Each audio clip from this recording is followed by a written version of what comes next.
Jesús es Señor, nos alegramos mucho en poder estar otra vez con todos ustedes, primeramente Colombia, también de Venezuela y Ecuador.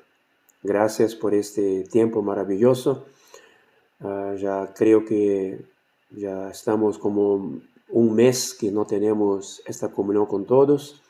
Hace 2 semanas tuvimos una comunión maravillosa con los hermanos que sirven. Y creo que esta comunión para los que sirven también podrá se extender a las hermanas si lo quieren para la próxima oportunidad.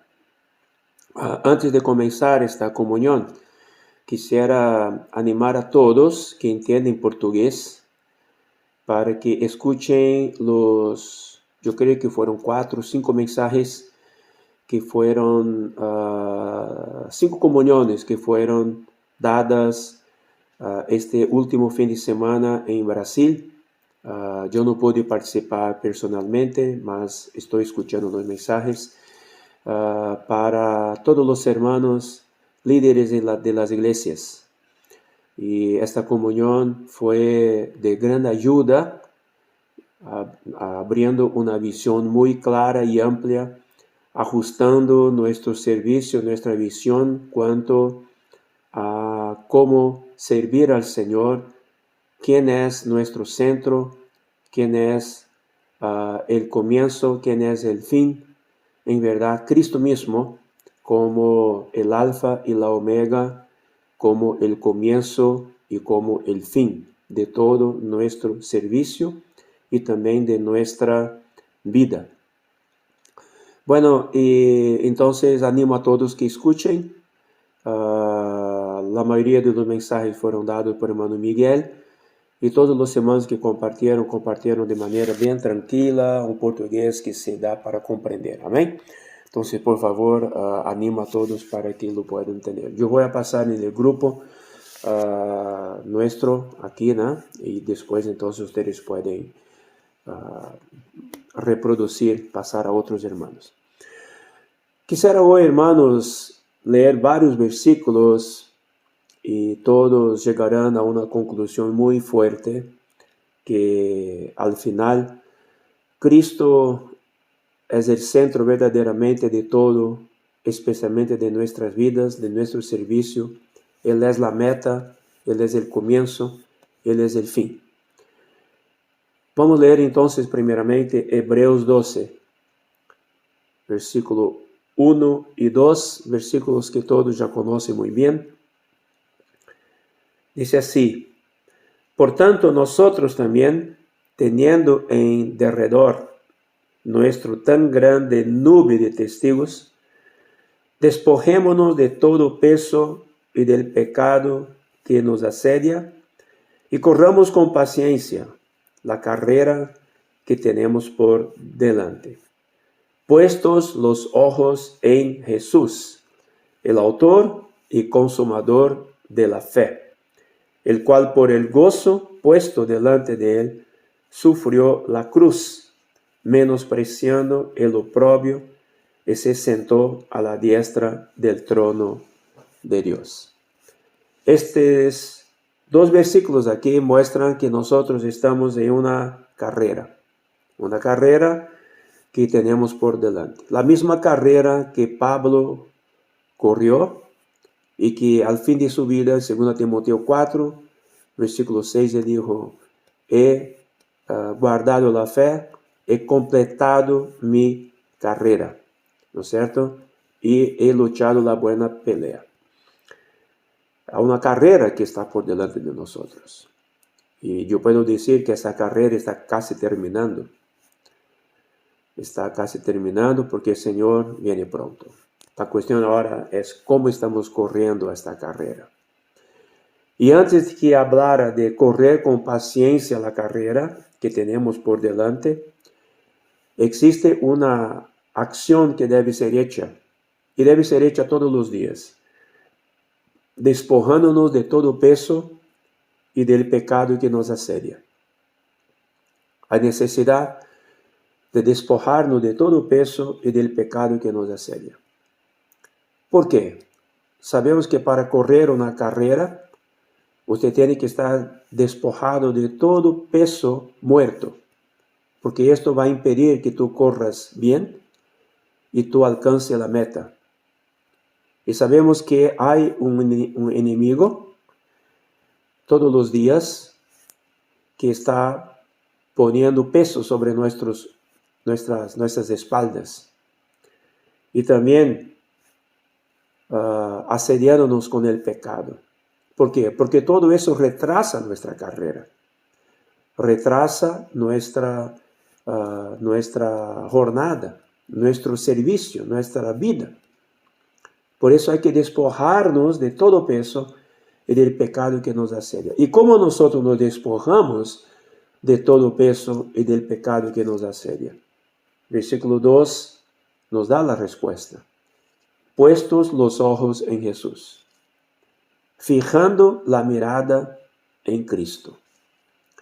Si todos nosotros, todos los días, volvemos a nuestro espíritu, volvemos a su palabra, invocamos el nombre del Señor, tenemos una vida intensa de oración, porque no hay como tener una vida intensa de oración sin que estemos en su presencia, porque nosotros sabemos y tampoco nosotros no queremos oraciones vacías, oraciones de vana repetición como los fariseos lo hacen, ¿no? Nosotros cuando estamos orando queremos verdaderamente ver la faz del Señor, queremos tener comunión con Él. Y entonces la oración intensa, la lectura de la palabra, también queremos ver al Señor. Invocamos el nombre del Señor porque queremos experimentar el Señor. Y todo eso nos hace que nos da fuerza, nos da la condición para que podamos verdaderamente despojarnos de todo peso y del pecado que nos asedia. ¿Y quién es Jesús? ¿Quién es ese Jesús en quien ponemos los ojos, en quien fijamos la mirada? Es el autor y consumador de nuestra fe. Él es el principio y el fin. Él es el alfa y la omega. Amén. Entonces muestra que nuestra carrera depende de un autor de la fe. Y también nuestra carrera depende de este consumador de la fe. Por eso que Filipenses capítulo 1:6 dice, el que comenzó en nosotros la buena obra, él mismo la terminará. ¿Por qué? Porque Él es el alfa y Él es la omega. Él es el principio, Él es el fin. El enemigo de Dios quiere todo el tiempo distraernos de esto, para que nosotros no pongamos la mirada en Cristo como el principio de todas las cosas en nuestra vida, como también el fin de todas las cosas en nuestra vida. Vamos a leer ahora otros versículos de la Biblia y también voy a mostrar una historia dentro de la palabra, algunas situaciones que exactamente nos traen de vuelta a la persona de Cristo.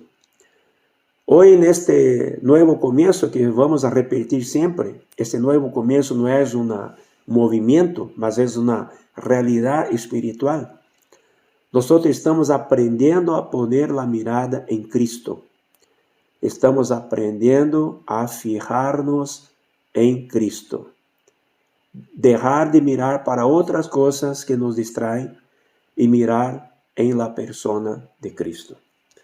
En Juan 3, Evangelio de Juan 3, versículo 14 y 15, cuando él estaba hablando con Nicodemos, estaba hablando de la salvación, estaba hablando del nuevo nacimiento. Y entonces él dice para Nicodemos así, y como Moisés levantó la serpiente en el desierto, así es necesario que el Hijo del Hombre sea levantado, para que todo aquel que en él cree no se pierda, mas tenga vida eterna. Este contexto de estos dos versículos está relacionado con el nuevo nacimiento. Está relacionado con entrar y ver el reino de Dios. El que no naciere de nuevo no puede ver el reino de Dios. El que no nace del agua del Espíritu no puede entrar en el reino de Dios. Estas fueron las palabras principales que Jesús habló a Nicodemos. Y dijo, el que nace del Espíritu vive en el Espíritu, ¿no es cierto? O sea, es como alguien que, el que nace del Espíritu es aquel que no sabe, es como el viento, no sabe de dónde viene, para dónde va. Este es que nace del Espíritu. Estaba explicando Jesús a Nicodemos las cosas celestiales que él mismo, un hombre terrenal, aunque tan ya experimentado, teniendo con tanto conocimiento de la palabra por ser un fariseo ya anciano, ele não estava compreendendo as coisas que Jesus lhe falava. ¿Por quê? Porque ele era aún uma pessoa terrenal. Ele não sabia que é poner a mirada em Cristo todavía. Por isso que Jesus dijo a ele, como Moisés levantou a serpiente en el desierto, así es necesario que el Hijo del Hombre sea levantado. Ahora vamos a leer la fuente de esta mención que Jesús dijo. Eso está en Números, capítulo 21. Yo creo que muchos de ustedes saben con respecto a la serpiente de bronce, porque esa serpiente que Jesús menciona aquí es la serpiente de bronce. ¿Mas por qué? ¿Por qué? Porque hubo una situación en que el pueblo estaba fastidiado de la palabra de Dios, del pan que decía que descendía del cielo. Vamos a leer Números 21, 4 al 9. Después partieron del monte de Or, camino del Mar Rojo, para rodear la tierra de Edom. Y se desanimó el pueblo por el camino. Y habló el pueblo contra Dios y contra Moisés. ¿Por qué nos hiciste subir del Egipto para que muramos en ese desierto? Pues no hay pan ni agua, y nuestra alma tiene fastidio de este pan tan liviano. Ustedes ven, hermanos, cómo el hombre viejo es un problema serio. Ellos estaban vivos, ellos estaban saludables, porque comían del maná que descendía del cielo. Era un pan que descendía del cielo. Tenía todos los días la misma cosa. Todos los días tenían que cosechar, recibir, ir en la mañana para recoger el maná. Era un ejercicio que tendría que hacer todos los días. No se podría guardar maná para el otro día, mas el maná tenía que ser recogido todos los días por la mañana, ¿no es cierto? Cuando todavía estaba fresco. No se podría esperar que el sol saliera, porque si el sol saliera, derretía el maná. Entonces tendría que ser por la mañana. Tenía que pagar un precio para comer este pan que les mantuvo vivos. ¿Por cuánto tiempo? 40 años. 40 años. Mas ellos estaban, ¿qué? Ellos estaban fastidiados de este pan. Porque querían, cuando dicen no hay pan ni agua, no es verdad, porque había agua, había pan. Sin embargo, el pan que ellos querían era un pan del Egipto. Era aquel pan que ellos comieron en el Egipto. Y muchas veces, hermano, este pan que viene, que estamos muchas veces queriendo, muchas veces son que voy a aprovechar para decir a ustedes ahora. Hoy tenemos muchos panes diferentes que tenemos acceso hoy en las redes sociales, ¿no es cierto? Muchos panes que vienen con curiosidad, vienen con otro sabor, vienen con otras cosas, que no necesita pagar el precio para que usted recoja. Él viene en el color que tú quieres, él viene con el sonido que tú quieres, ¿no es cierto? Mas el pan que nos da vida es el pan que recogemos todos los días con un precio que pagamos. ¿Cómo es? Leyendo la palabra, gastando tiempo en la oración. gastando tiempo en la presencia del Señor. Ese es el pan vivo, que es Cristo mismo por su palabra, por la oración, que nosotros somos verdaderamente alimentados. Es el pan verdadero que desciende de los cielos. Y esto hay que pagar un precio. El Señor sí, Él está disponible a nosotros, mas para que nosotros lo recojamos, es necesario que paguemos un precio. Esa es una figura, una simbología del maná. Amén. Y entonces ellos estaban fastidiados, levantaron contra Dios, reclamando, murmurando. Y aquí dice, y Jehová envió entre el pueblo serpientes ardientes que mordían al pueblo, y murió mucho pueblo de Israel. Yo siempre preguntaba, ¿por qué él enviaba serpientes ardientes? ¿Por qué él envió serpientes ardientes? Porque sabemos, hermanos, que toda vez que nosotros nos levantamos contra el Señor, ¿quién está por detrás siempre nos instigando contra el Señor? Es la serpiente. La serpiente que es Satanás. Entonces, la misma serpiente que estaba instigando a ellos para ir contra Dios, fue la serpiente física que los picó y murieron. ¿Qué es la carne nuestra, hermanos? Cuando dice en Romanos 8, cuando ponemos nuestra mente en la carne, ¿cuál es el resultado? Muerte.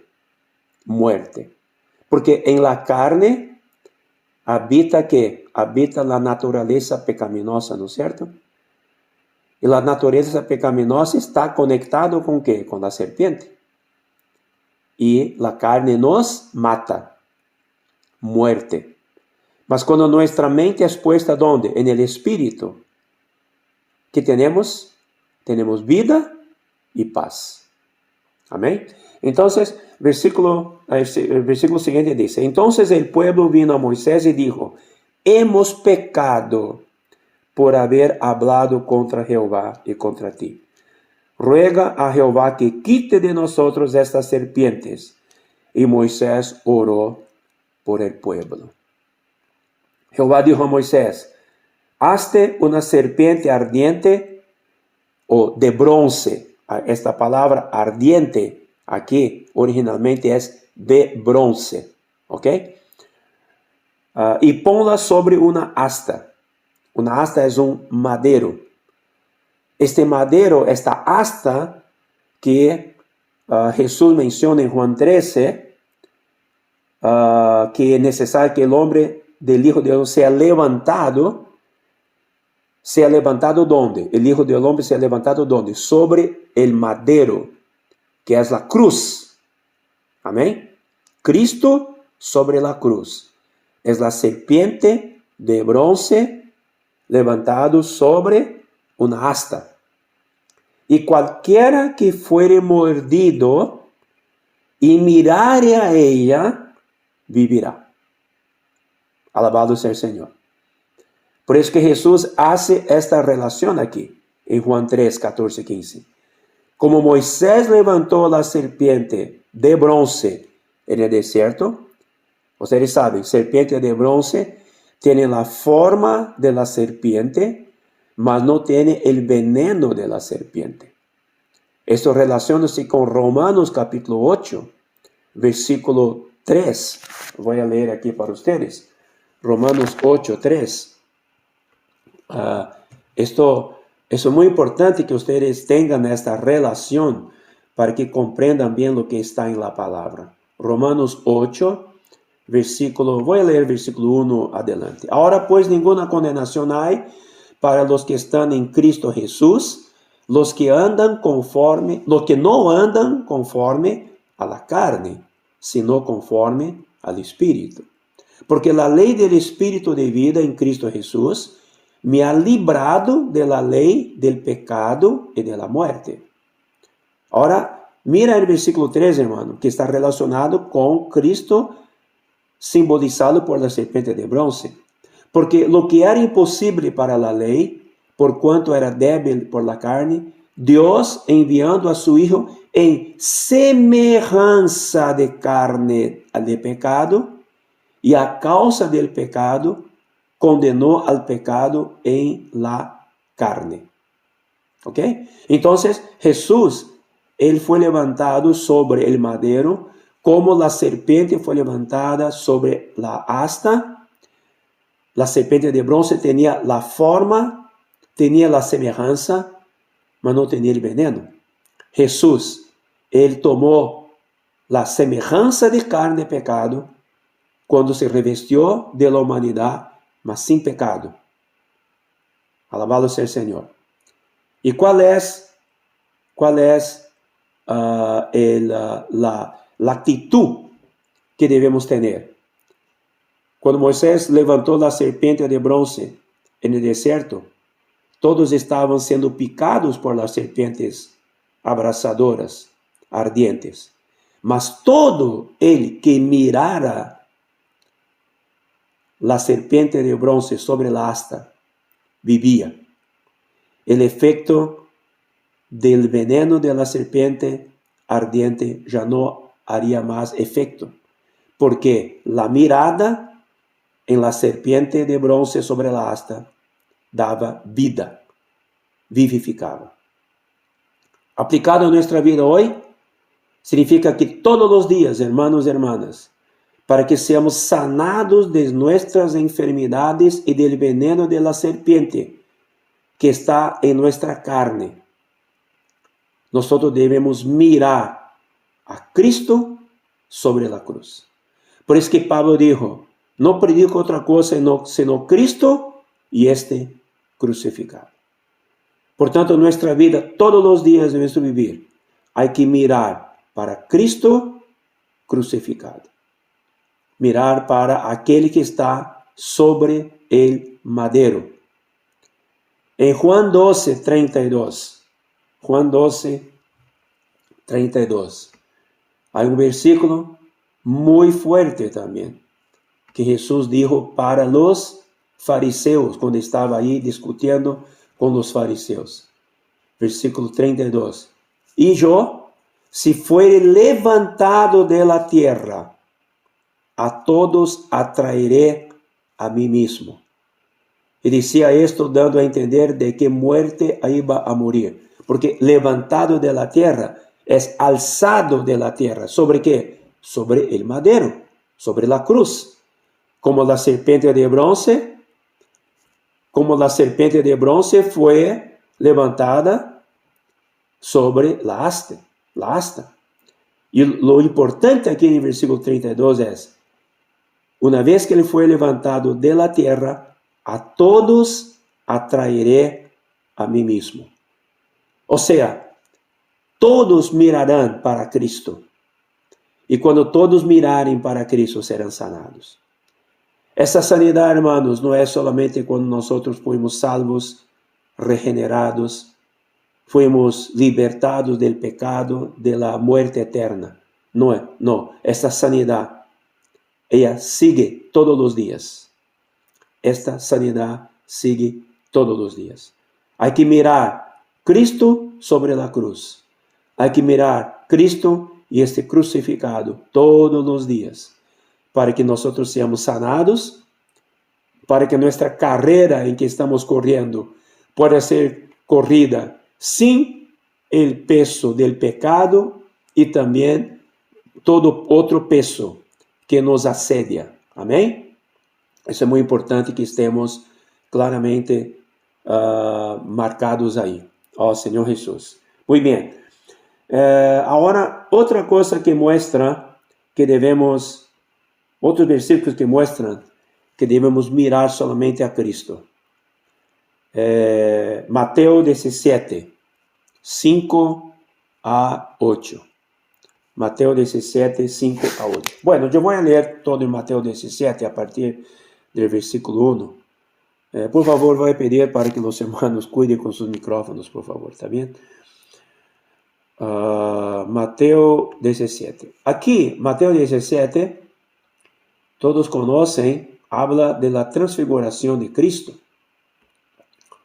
Y tanto Mateo 17 como Marcos 9 y Lucas 9 hablan de la misma historia. Sin embargo, cada evangelio tiene un punto diferente que muestran. También voy a mostrar esto para ustedes en estos 3 evangelios. Cuando Jesús en Mateo 16, él habló de que él edificaría su iglesia y que las puertas del Hades no prevalecerían contra ella. Él habló que él moriría, ¿no es cierto? Iba a padecer de los ancianos, principales sacerdotes, de los escribas. Sería muerto y resucitar al tercer día.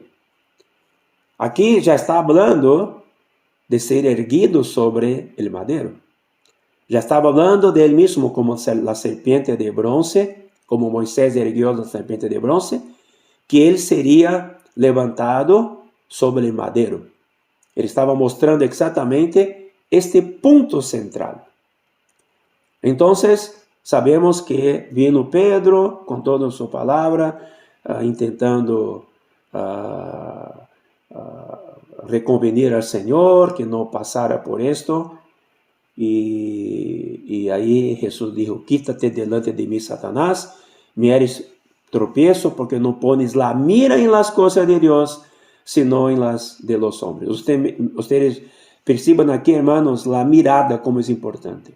Pedro, cuando habló eso, no estaba mirando en Cristo, ni tampoco en las cosas de Dios, estaba mirando en las cosas de los hombres.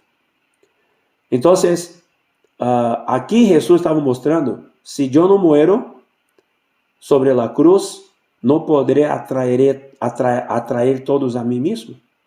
No podré sanar los que mueren, porque Él es la serpiente de bronce levantada en el desierto, para que todos, picados por las serpientes ardientes, por el pecado, ¿no es cierto?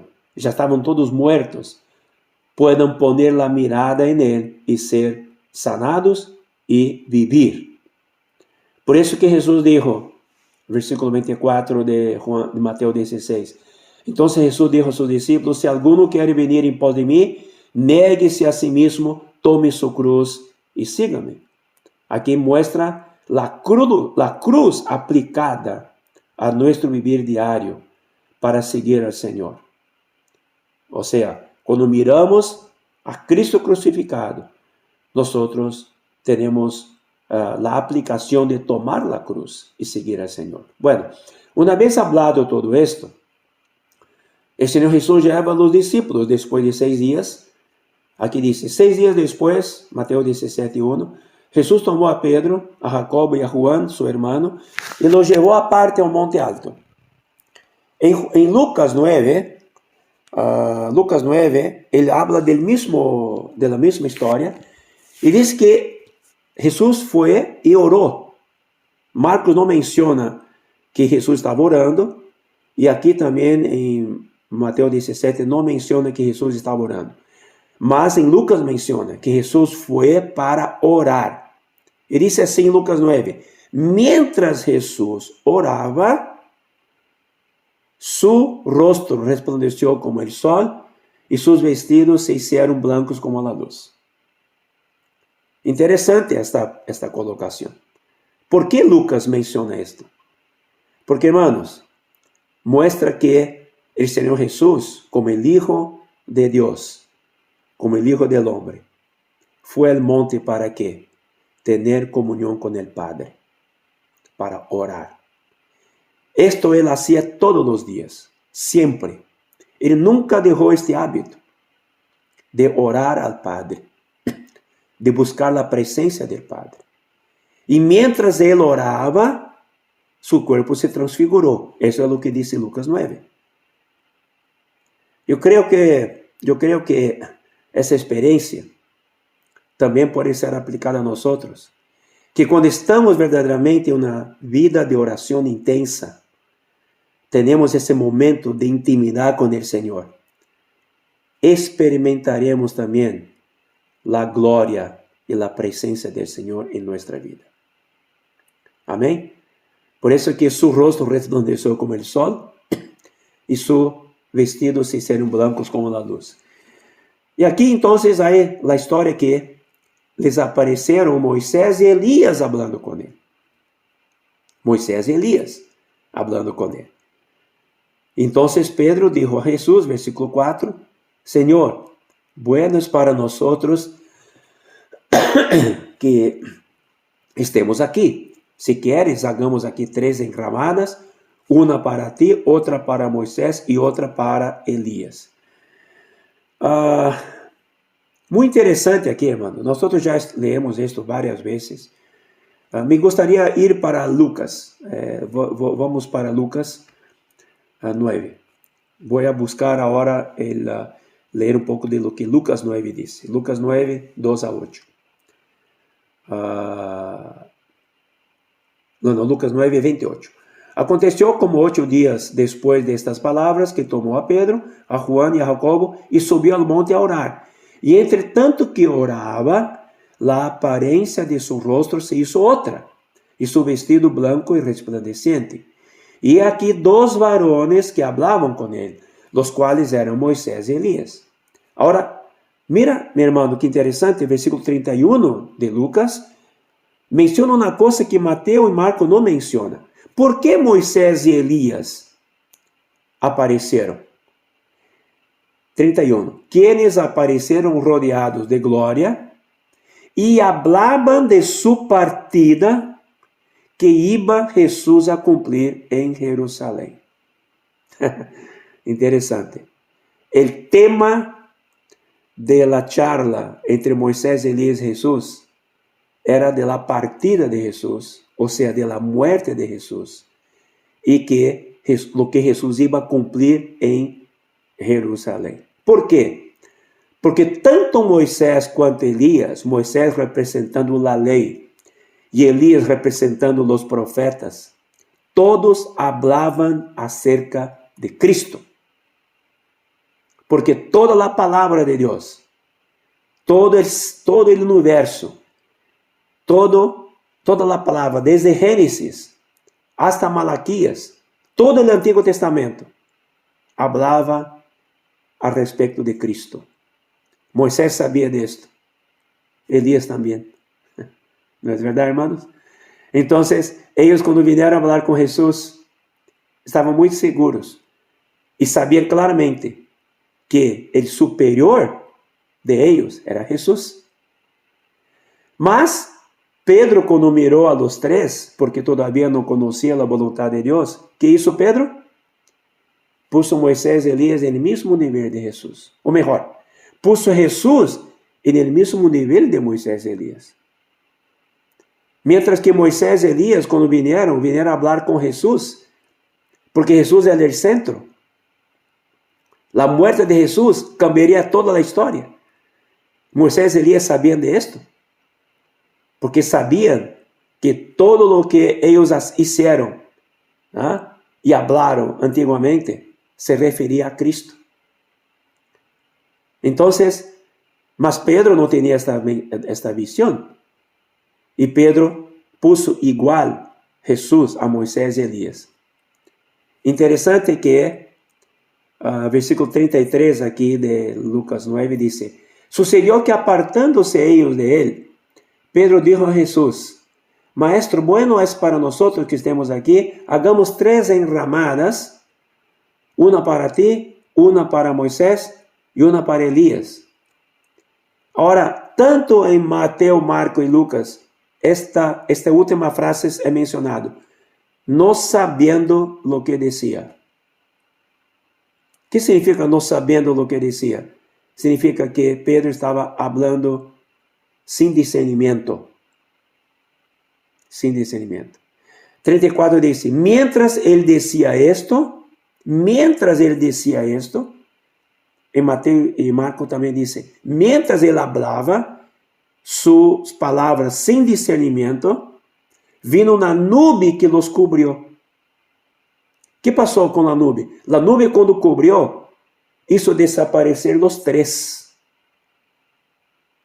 Não puderam mais ver a nadie aí. Vamos volver agora para Mateus 17. Versículo 5. Mientras él aún hablaba, una nube de luz los cubrió. Entonces, no pudieron ver a nadie más, a ninguno de los tres. Mas, he aquí una voz desde la nube que decía, este es mi Hijo amado, en quien tengo complacencia. A él oíd. A él oíd. Moisés já passou. Elias já passou. Moisés e Elias vieram não para comparar-se a Cristo, mas para apoiar a Cristo. Porque Cristo é o centro agora. Moisés e Elias eram figuras. Prepararam o caminho para Cristo. Mas o homem natural quer poner Moisés e Elias no mesmo nível de Cristo. É o que se passa hoje. Muitos querem usar palavras do Antigo Testamento que são sombras e figuras. Querem aplicar como realidade. Não. Todo o Antigo Testamento são figuras e sombras agora, porque a realidade é Cristo. Moisés, quando todo habló sabendo que a realidade vendria, que era Cristo. Elias também. Por isso que diz aqui, he aqui, este é mi Hijo amado, em quem tengo complacência, a él oíd. Versículo 6. Ao oír esto los discípulos, se postraram sobre sus rostros e tiveram um grande temor. Quando nosotros chega a nosotros esta palavra, solamente a Cristo oíd. Assim como se passou com os discípulos, hermanos. Quando oímos esta palavra, a Ele oíd, esta voz que vem de la nube, devemos prostrar-nos com nossos rostros em terra e llenar-nos del gran temor. Amém, hermanos? Isso é muito importante. Em los dias actuales, nossos ouvidos não estão para ouvir muitas vozes. Não estão para ouvir a voz de uma sola pessoa, de um certo profeta, de um certo apóstolo, não importa que seja. Não para ouvir também muitos ruídos que infelizmente há dentro da muita mídia social hoje. Não, estamos para ouvir solamente a palavra de Cristo. Cristo deve ser o centro de todos nossos ouvidos, nosso ouvir. E versículo 7 diz: Então Jesus se acercou e los tocou, e dijo: Levantaos e não temais. E alçando ellos os olhos, isto é interessante, tanto em Mateus quanto Marcos habla isto, e Lucas também. Alçando ellos os olhos, a nadie viram, senão a Jesus solo. Alabado seja o Senhor. Quando vem la nube, com la voz em la nube, dice, a él oíd. Quando la nube se va, todos os outros que podem comparar-se a Cristo desaparecem. E Cristo solo se queda. E nadie viram, senão a Jesus solo.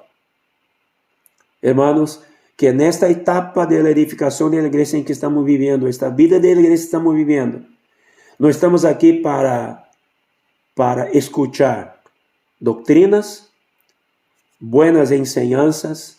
Perdão, quando digo buenas enseñanzas, seria buenas charlas. Não, todo tem que ver. Em todo isso que estamos escutando, há Cristo? Cristo é o centro? Cristo está sendo glorificado? Ou é solamente enseñança doutrinal? Mas se Cristo está sendo glorificado, Cristo é apresentado aqui como o centro de todo, então, aleluia. Esto é a palavra que vem de Deus. Amém? Vamos mirar solamente a Cristo, poner solamente a mira, fijar nossa mira em Cristo. Muito bem. Esto foi então mencionado en estos 3 evangelios com respeito a esto. Isso é muito importante, hermanos. Los profetas representados por Elías já passaram. E a lei representada por Moisés já passou. Amém? Moisés e Elías, a lei e os profetas, todas testificam de la realidade que é Cristo.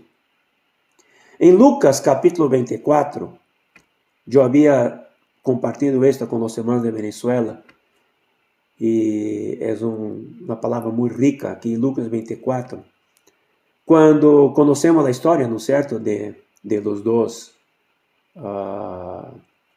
discípulos de Emaús. Eu solamente quero ler uma coisa aqui. Quando Jesus apareceu a eles, Jesus dijo assim, versículo 25.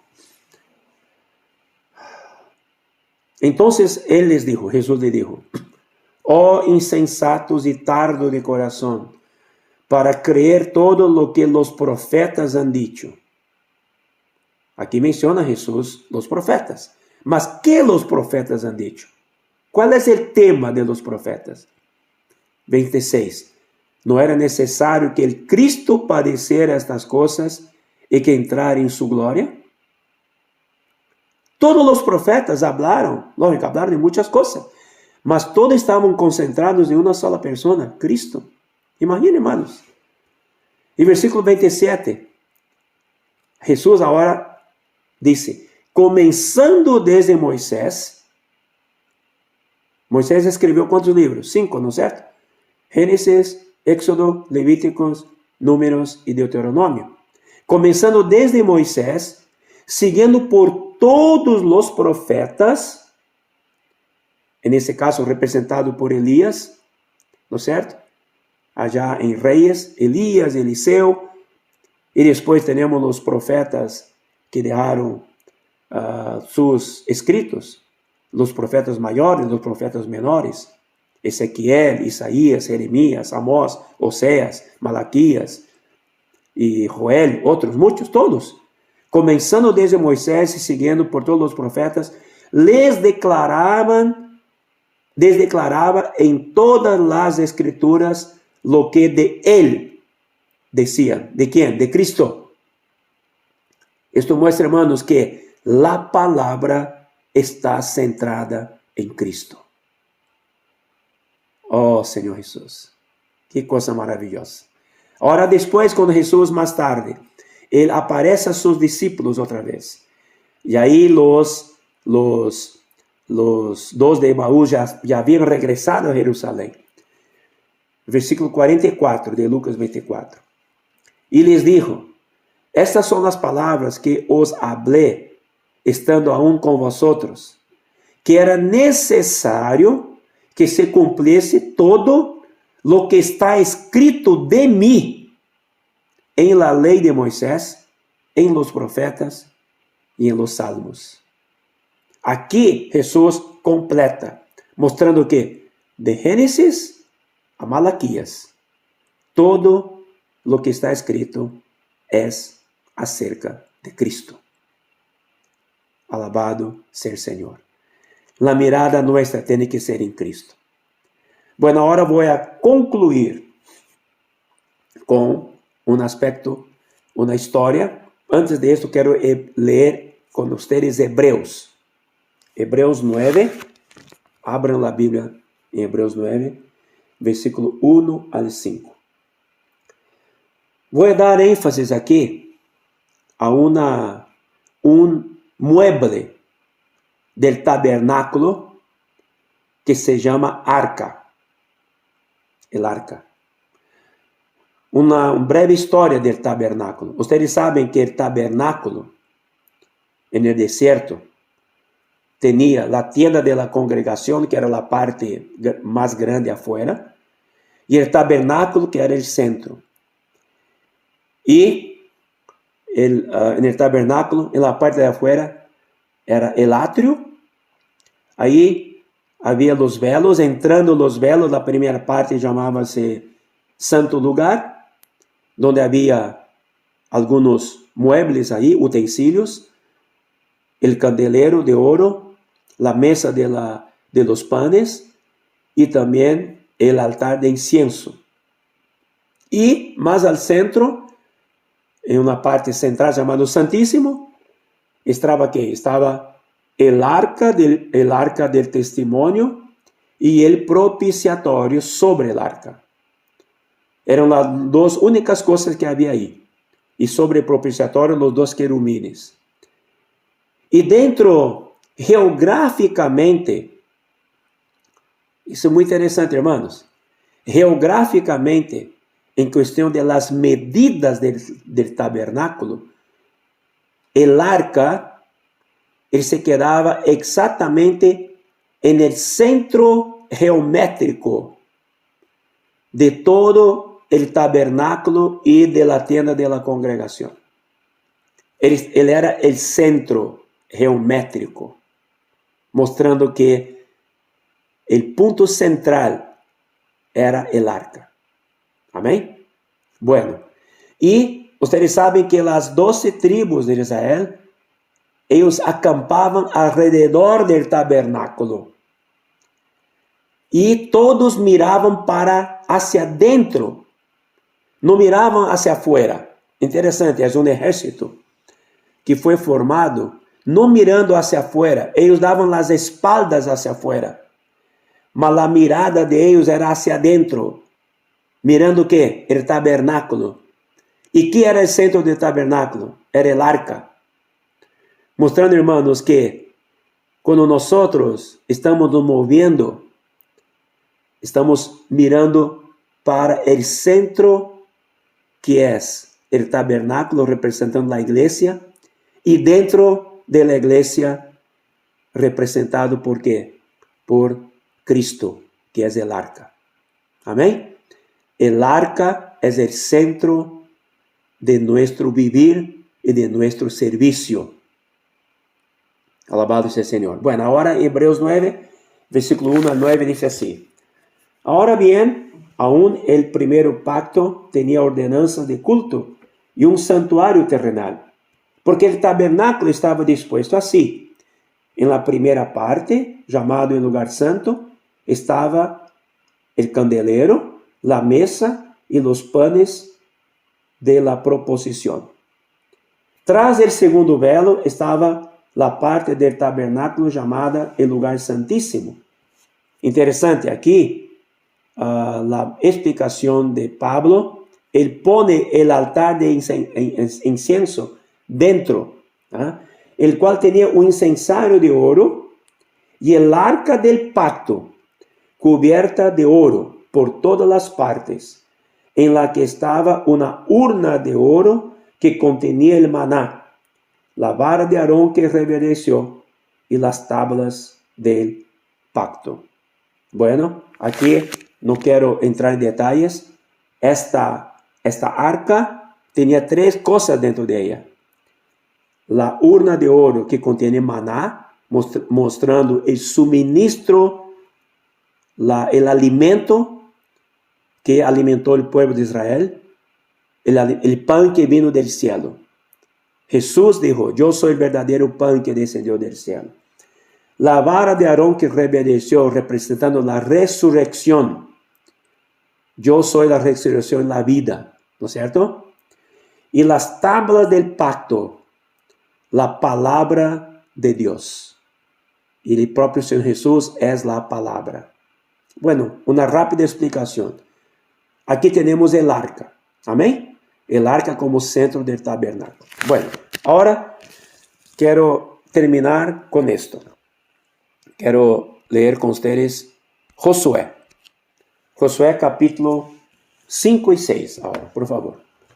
Todos abran en Josué capítulo 5 y 6. Espero que ustedes estén logrando acompañarme en lo que estamos mostrando.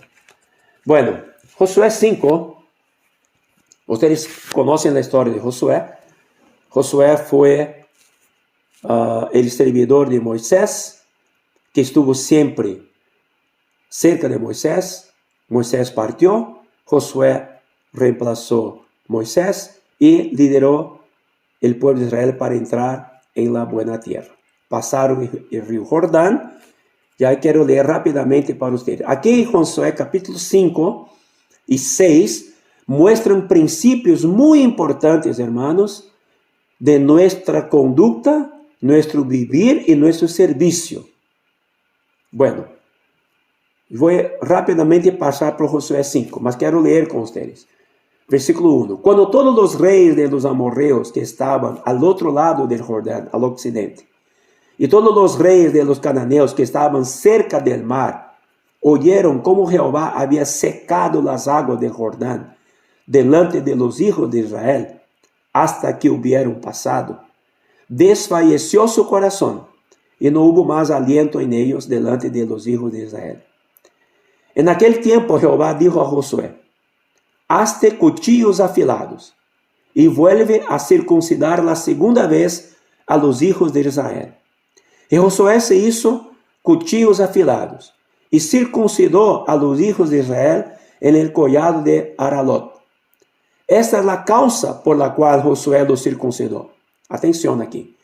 Todo el pueblo que había salido del Egipto, los varones, todos los hombres de guerra, habían muerto en el desierto por el camino, después que salieron de Egipto. Puesto todos los del pueblo que habían salido estaban circuncidados, mas todo el pueblo que había nacido en el desierto por el camino, después que hubieron salido del Egipto, no estaba circuncidado.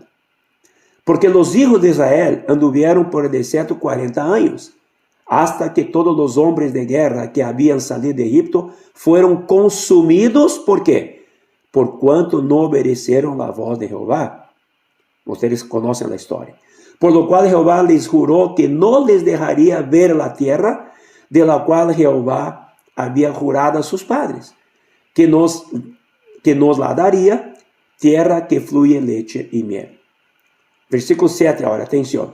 A los hijos de ellos, que él había hecho suceder en su lugar, Josué los circuncidó, pues eran incircuncisos, porque no habían sido circuncidados por el camino. Y cuando acabaron de circuncidar a toda la gente, se quedaron en el mismo lugar en el campamento, hasta que sanaron. Bueno, aquí hay un principio espiritual. Ustedes saben que la circuncisión es circuncidar la carne, crucificar la carne. Entonces aquí ellos ya estaban entrando en la tierra de Canaán, ya estaban dentro de la tierra de Canaán.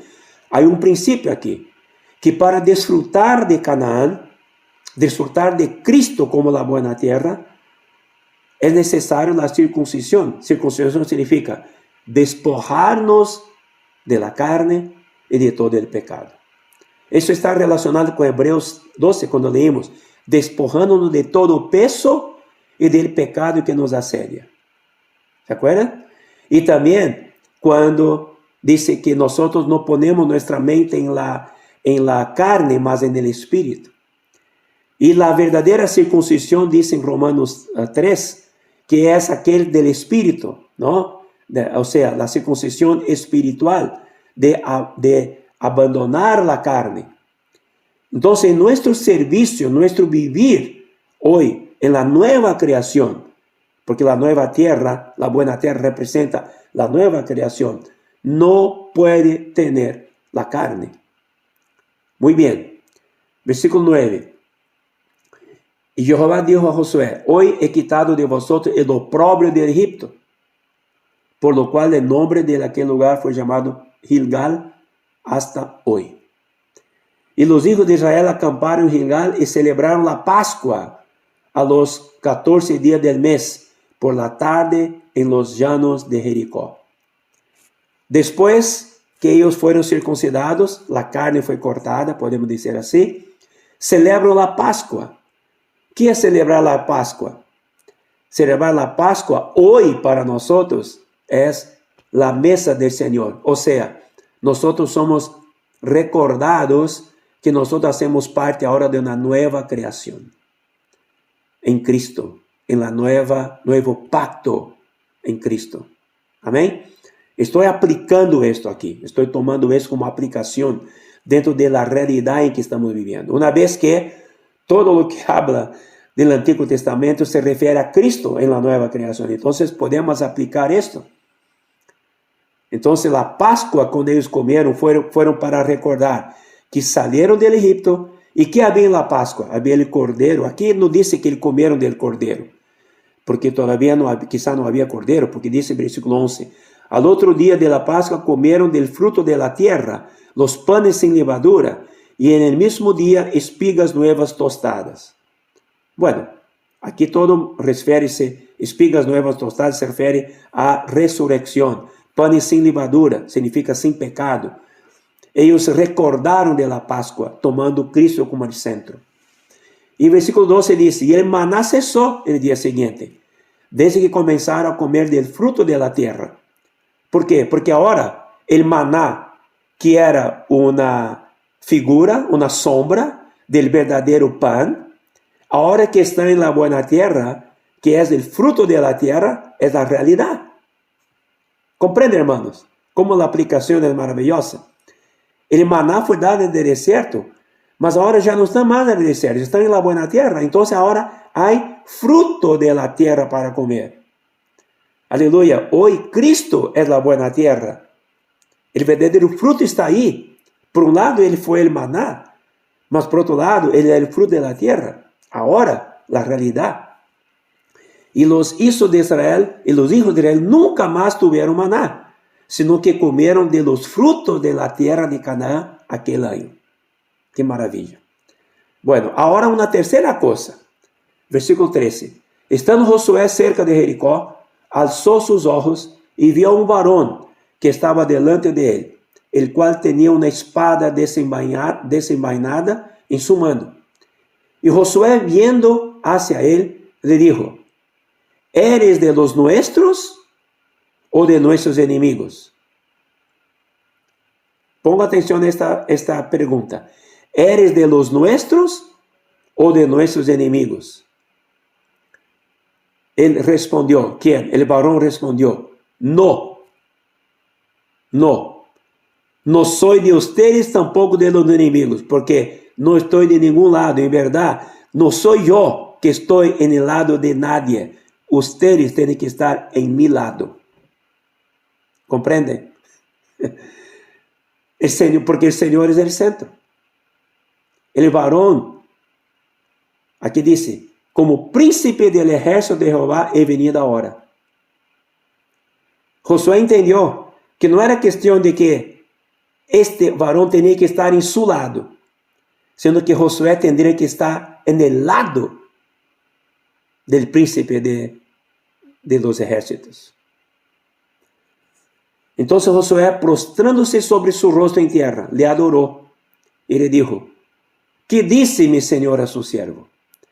Josué entonces comprendió, aquí no es cuestión de que quién está en mi lado, es yo me prostrar delante de ti y reconocer que tú eres, que yo soy su siervo, tú eres mi señor. Y el príncipe del ejército de Jehová respondió a Josué, quita el calzado de tus pies, porque el lugar donde estás es santo.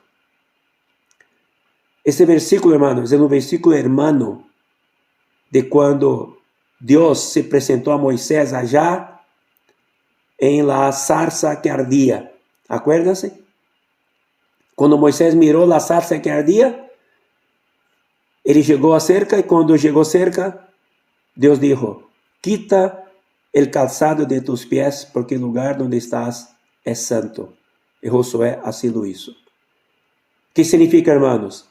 Cuando entramos en la esfera de la buena tierra, de la nueva creación, el lugar es santo. No hay más carne, porque la carne fue circuncidada. La Pascua fue disfrutada, mostrando Cristo como el Cordero, ¿no es cierto? Como los panes ácimos y también los granos tostados representan la resurrección. Y ahí también vemos el fruto de la tierra, que es Cristo mismo. Este lugar ahora es santo. Santo. La iglesia hoy, hermanos, donde estamos también es santa. Alabado sea el Señor. Bueno, para finalizar ahora, capítulo 6. Aquí quiero leer rápido, porque quiero dar énfasis a un asunto. Acuérdense que yo hablé sobre el arca, ¿no es cierto? El arca como el centro del tabernáculo y el centro de todo el pueblo de Israel, representando Cristo. ¿Ok? Todos aquí conocen la historia de Jericó. Cómo Jericó cayó. Y muchos dicen, bueno, porque todos dieron vuelta, obedecieron, mudos, 7 días, en el séptimo día 7 veces. Mas yo no sé cuántos de ustedes ponen atención o lograron percibir que hay una cosa muy importante aquí. Y esto es lo que quiero traer la atención de ustedes. Y eso se aplica a nosotros hoy, hermanos. Hoy también estamos en una guerra espiritual. Hoy también estamos derrumbando muchas barreras. Hoy estamos tomando posesión de la buena tierra que es Cristo. Hay muchos Jericós delante de nosotros. Hay muchos enemigos. Entonces, no basta solamente la obediencia a la palabra. Hay que poner la mira y tener el centro una cosa en nuestro caminar. Vamos a ver aquí ahora. Pongan atención en los versículos que vamos a leer. Versículo 1. Ahora Jericó estaba cerrada, bien cerrada, a causa de los hijos de Israel. Nadie entraba ni salía. Mas Jehová dijo a Josué, mira, yo he entregado en tu mano a Jericó y a su rey con sus varones de guerra. Primero aquí, la promesa de Dios. Yo he entregado. Mas para tomar posesión de lo que Jehová entregó en la mano de Josué, era necesario cumplir ciertas cosas. O sea, un precio a pagar. ¿Comprende? Mostrando nuestra cooperación, nuestra participación. Versículo 3 adelante muestra la estrategia. Hay una estrategia aquí. Rodearéis pues la ciudad, todos los hombres de guerra, yendo alrededor de la ciudad una vez. Y esto haréis durante 6 días. Muchos cuando leen este trecho, dan atención a ese versículo 3. Porque rodearon, obedecieron al Señor, rodearon. Sin embargo, ellos rodearon con una cosa muy importante. El versículo 4 muestra. Y 7 sacerdotes llevarán 7 bocinas del cuerno de carnero delante del arca. Aquí hay una cosa que caminaría con ellos todos los días, el arca. Amén. La misma arca del pacto. Y 7 sacerdotes llevarán 7 bocinas. Los sacerdotes representan ¿quién? Los líderes, ¿no es cierto? Los que sirven. Llevarán 7 bocinas de cuernos de carnero. Cada uno con su bocina. Aquí hay 7. Delante del arca. Y el séptimo día daréis 7 vueltas a la ciudad y los sacerdotes tocarán las bocinas.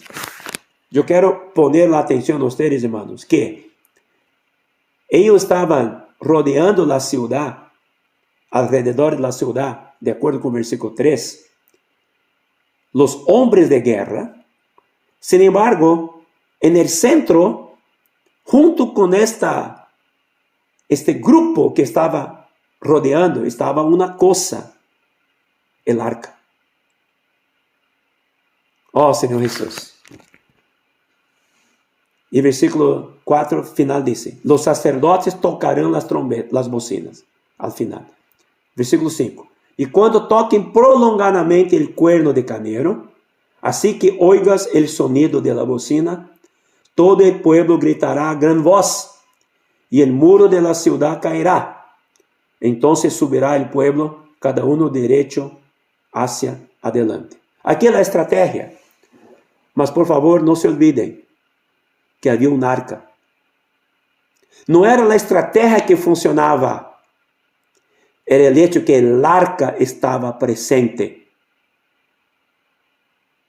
Mira agora para o versículo 6 adelante. Llamando pues Josué, hijo de Nun, a los sacerdotes, les dijo. Josué compreendeu muito claramente. Que dijo ele? Llevad el arca del pacto. Primeira coisa, llevad el arca del pacto. E 7 sacerdotes lleven bocinas de cuerno de carneiro delante del arca de Jehová. Em outras palavras, el arca estaria detrás de los 7 sacerdotes. ¿Por qué detrás? Porque el arca era lo que daba todo el apoyo para los 7 sacerdotes. Atención, sigamos leyendo. Versículo 7. Y dijo al pueblo, pasad y rodead la ciudad, y los que están armados pasarán delante del arca de Jehová. Outra vez é mencionado el arca. Então, havia los sacerdotes delante del arca, e agora los que estão armados, homens de guerra, delante del arca de Jehová, ou seja, delante de los sacerdotes. Versículo 8. E assim que Josué hubo hablado al pueblo, los 7 sacerdotes, llevando las 7 bocinas del cuerno de carneiro, passaram delante del arca e tocaram as bocinas. Agora pongan atenção, irmão, a esta frase que diz aqui. E el arca del pacto de Jehová los seguía. Aqui está a clave. El arca é o centro. La victoria de todo el pueblo de Israel sobre Jericó no fue el hecho que ellos dieron la vuelta solamente, que las bocinas tocaron solamente, que el pueblo gritó solamente. No, había un elemento que trajo la victoria, que era ¿qué? El arca. El arca estaba siendo llevado y era el centro. Versículo 9. Y los hombres armados iban delante de los sacerdotes que tocaban las bocinas, y la retaguardia iba atrás del arca, mostrando claramente que había los hombres armados delante de los sacerdotes que tocaban las bocinas, el arca en el centro, y detrás del arca había una retaguardia, mientras las bocinas sonaban continuamente, mostrando claramente que el arca está siendo llevado. Oh, Senhor Jesus, aqui mostra claramente que o centro aqui é Cristo, hermanos. O secreto de nossa vitória não é bocinar, não é gritar, não é rodear. Todo isso é necessário, mas sem o arca, nada vale. A vitória está porque o arca está aí. Sigamos. Versículo 10. E Josué mandou ao povo dizendo, vosotros não gritareis, ni se oirá vuestra voz, ni saldrá palavra de vuestra boca, hasta el dia que eu os diga, gritar, entonces gritareis. 11. Este versículo é muito forte também. Assim que ele hizo que el arca de Jehová diera una vuelta alrededor de la ciudad. E volveram luego al campamento e allí passaram a noite. Lo que deu a volta alrededor de la ciudad, las personas não eram lo más importantes, los sacerdotes, ou los hombres armados, ou la retaguardia. Lo más importante era el arca de Jehová, que deu a volta alrededor de la ciudad. Versículo 12. E Josué se levantou de manhã, e os sacerdotes tomaram el arca de Jehová, outra vez. Por quê? Porque sem el arca, hermano, sem Cristo não há vitória. Sem Cristo não há unanimidade. Cristo é o centro. Versículo 13. E os 7 sacerdotes, llevando las 7 bocinas del cuerno de carneiro, fueron delante del arca de Jehová, andando sempre e tocando as bocinas. y los hombres armados iban delante de ellos. Y la retaguardia iba tras el arca de Jehová, mientras las bocinas tocaban continuamente. 14. Así dieron otra vuelta a la ciudad el segundo día y volvieron al campamento. Y de esta manera hicieron durante 6 días. En otras palabras, los 6 días hicieron la misma cosa, con el mismo arca como el centro. ¿Comprendieron, hermanos? Y al séptimo día, versículo 15, se levantaron al despuntar el alba y dieron vuelta a la ciudad de la misma manera 7 veces. Solamente este día dieron vuelta alrededor de ellas 7 veces. Yo pregunto, aunque aquí no menciona el arca, yo pregunto, ¿estaba el arca ahí? Seguramente. Entonces, todos los días el arca estaba como el centro. Ahí, versículo 16. Y cuando los sacerdotes tocaron las bocinas la 7ª vez, Josué dijo al pueblo, grita, porque Jehová os ha entregado la ciudad. Ahí voy a saltar para el versículo 20. Entonces el pueblo gritó y los sacerdotes tocaron las bocinas. Y aconteció que cuando el pueblo hubo oído el sonido de la bocina, gritó con gran vocerío y el muro se derrumbó. El pueblo subió luego a la ciudad, cada uno derecho hacia adelante, y la tomaron. Hermanos, toda victoria nuestra como iglesia hoy, estamos aquí reunidos nosotros, estamos caminando juntos, estamos tomando posesión en la buena tierra. Tenemos la realidad de la circuncisión, la percepción muy clara que no hay lugar para la carne. Hay que tomar Cristo como nuestra Pascua todos los días, tomar su muerte como referencia, ¿no es cierto? Él en la cruz. Otra cosa, reconocer que el lugar donde estamos es santo y que estamos al lado del príncipe de Jehová, que es Cristo. Y que nuestro movimiento, todo nuestro andar, tiene el arca como centro. Por eso, hermanos, Cristo, nadie más vieron sino a Cristo. Cristo es el centro, Cristo a quien huimos, Cristo a quien vemos, Cristo es el centro que nos hace mover para toda victoria. Si nuestra vida, hermano, personal, privada, o nuestra vida familiar, o en nuestra vida de iglesia, vemos que no está habiendo victorias, primera cosa é considerar, ¿está el arca, Cristo, como centro? ¿O estamos dando vuelta con un centro vacío? Un hueco dentro de esta vuelta. Preguntamos, ¿dónde está Cristo? No, no está. Si Cristo no está, no habrá victoria. No habrá unidad. ¿Comprendieron? Que el Señor traiga luz, hermanos, sobre nosotros con esta palabra. Ajuste nuestro servicio, nuestra vida, para que nosotros no perdamos más nuestro tiempo, hermanos. Que en 7 días podamos derrumbar las Jericós de nuestra vida, tanto personalmente, familiarmente, como en la vida de la iglesia, y que verdaderamente tomamos posesión de la buena tierra que el Señor nos ha dado. Amén. Alabado sea el Señor. Perdón por el tiempo tan largo, mas yo tenía que completar esta palabra. Jesús es el Señor. Somos uno, hermanos. Amén.